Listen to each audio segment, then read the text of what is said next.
تو پھر ظاہر ہے آپ نے سجدہ ہی پورا نہیں کیا. تو یہ بالکل مت ہے، جھوٹ ہے. اگلا کوشچن ہے، شیخ زکریا کاندھلوی صاحب نے فضائل حج میں لکھا ہے کہ بعض لوگ ایسے بھی ہوتے ہیں کہ خانہ کعبہ خود ان کی زیارت کے لیے جاتا ہے، کیا یہ بات درست ہے؟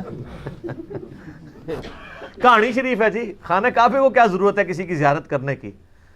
تو وہ اصل میں یہ بتانا چاہتے ہیں کہ جی پھر وہ آپ کو کہانی بھی کرائیں گے. وہ کہیں گے ترمذی میں ابن ماجہ میں حدیث ہے نا کہ نبی علیہ السلام نے کہا کہ اے کعبہ تیری خوشبو بڑی پیاری ہے، لیکن ایک مومن کی حرمت اللہ کے نزدیک تو اس سے بڑھ کے ہے.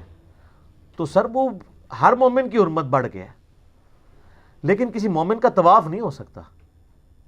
ہمارے نزدیک تو ہم اگر یہ کہیں کہ ہم نبی علیہ السلام کی عظمت خانہ کعبے کی عظمت سے بڑھ کے سمجھتے ہیں، لیکن نبی علیہ السلام کا طواف تو نہیں کر سکتے. شرعی حکم تو اپنی جگہ رہے گا، اینالوجیز تو نہیں بنے گی. ہمارے نزدیک نبی علیہ السلام کا مرتبہ حضرت آدم علیہ السلام سے زیادہ ہے، لیکن کوئی فرشتہ نبی علیہ السلام کو تو سجدہ نہیں کرے گا. آدم علیہ السلام کو اللہ تعالیٰ نے علم منوانے کے لیے کیا، ہم بھی نبی علیہ السلام کو نہیں کر سکتے سجدہ. تو اس طریقے سے یہ بھی یعنی کہانیاں مشہور کی ہوئی ہیں انہوں نے، عجیب و غریب قسم کی باتیں مشہور کر دیتے ہیں، اور بس وہ آپ کو ٹرک کی بتی کے پیچھے لگا دیتے ہیں، آپ لگے رہیں. اس طریقے سے کبھی دین ثابت نہیں ہوتا. کون سی بات پوچھ رہے تھے وہ یہ کہہ رہے تھے کہ فضائل حج میں لکھا ہے کہ خانہ ہاں کعبہ خانہ کعبہ زیارت کو آتا ہے، سر نہیں آتا. میں یہ کتابوں کا خدا اور ہے، بابوں کا خدا اور. میں آپ کو کتابی بات بتاتا ہوں، بخاری میں موجود ہے پوری صلح حدیبیہ والی حدیث. آپ پتہ نبی علیہ السلام کو مشرکین عرب نے مکہ جانے سے روک دیا، تو نبی علیہ السلام حدیبیہ کے موقع پر معاہدہ ہوا. صحابہ کرام اتنے غمگین تھے کہ نبی علیہ السلام نے 3 دفعہ فرمایا کہ احرام اتار کے اپنے قربانی کے جانور یہیں ذبح کرو اور احرام کھول دو، ہم اگلے سال معاہدے کے مطابق آئیں گے. صحابہ کرام نہیں کھول رہے. ام سلمہ کے پاس نبی علیہ السلام خیمے میں گئے اور کہا کہ میں نے مطلب ان کو کہہ رہا ہوں یہ میری بات ہی نہیں مان رہے. یہ بخاری شریف ہے، مولانا شریف نہیں. صحابہ کرام کو قلق ہی اتنا تھا، تو حضور کے ساتھ لاڈ میں وہ ایسا کر رہے تھے، حضور کو سختی سے نہیں کہہ رہے تھے، لیکن ماننا تو چاہیے تھا.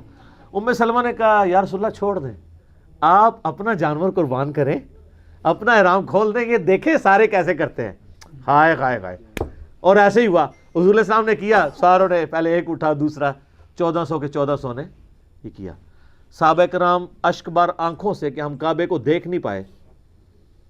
6 سال کے بعد موقع آ رہا تھا کعبے کی زیارت کا، اور وہ صرف کعبہ نہیں تھا، ان کے لیے آبائی وطن بھی تھا، وطن اصلی بھی تھا. تو سر ادھر تو ہونا چاہیے تھا. جیسے ہی صحابہ کی آنکھوں میں آنسو آئے، کعبہ خود اڑتا ہوا طواف کرنے کے لیے آ گیا. سر کعبے کا یہ حق تھا کہ رسول اللہ کا طواف کرتا آ کے. وہ تواڈے بابیاں نو کسی نے کھنگن نہیں دینا.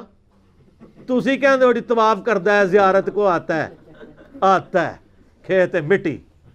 جھوٹ مار دیو، سب جھوٹ ہے. اب ظلم یہ ہے کہ یہ بندہ اپنے آپ کو شیخ الحدیث کہتا تھا. یہ کس حدیث سے اس نے یہ کہانی نکالی جو فضائل حج میں ڈالی ہے؟ تو پھر مجھے یہ کہنے کا تو حق ہے نا، مرنے سے پہلے اے مسلمان کر لے اس پہ غور. کتابوں کا خدا اور ہے، بابوں کا خدا اور. یہ تو کہانی چھوٹی ہے، اس تو بڑی کہانی کشف المجوب میں لکھی ہوئی ہے کہ بایزید بستامی جب حج کو گئے تو کعبہ ہی غائب تھا. وہ کہتے نہیں، وہ کہنے کا مقصد ہے کہ کعبے کی عمارت تھی، اندروں روح نکل گئی سی. اچھا کہتے ہیں میرا حج نہیں ہوا. اگلی دفعہ گئے تو کہتے ہیں میں نے کعبے کو بھی دیکھا اور کعبے کے رب کو بھی دیکھا. دیکھو کہانی کی ڈیوٹی، خواب نہیں بیداری. اور سورۃ الاعراف کی آیت نمبر 143 ہے کہ موسیٰ علیہ السلام کو اللہ نے کہا تو مجھے نہیں دیکھ سکتا. لیکن یہ کتابی بات ہے، وہ کہانی شریف ہے، وہ بابی ہے، یہ کتابی ہے. تو کہتے ہیں میرا حج ابھی بھی نہیں ہوا. اڑ کے ہو گیا جی؟ وہ کہتے ہیں نہیں، صرف اللہ کو دیکھتا. تیسری بار کہتے صرف اللہ کو دیکھا تو کہہ رہی میرا حج ہو گیا. اور تذکرۃ الاولیاء میں لکھا ہے کہ مجھے اللہ نے معراج کرائی حتیٰ کہ میں عرش تک جا پہنچا اور اللہ کا مشاہدہ کیا. اتنی کہانیاں لکھی ہیں، سب کہانیاں سر چھوڑ دیں، مرنے سے پہلے غور کر لیں کہ وہ دین جو علم وحی کے ذریعے آپ کو دیا گیا ہے وہ اور ہے، اور جو بابوں نے دیا ہے وہ اور ہے. مجھے بتائیں کہ دودھ بھینس کے نیچے سے، گائے کے نیچے سے خالص ملتا ہے یا گوالے سے؟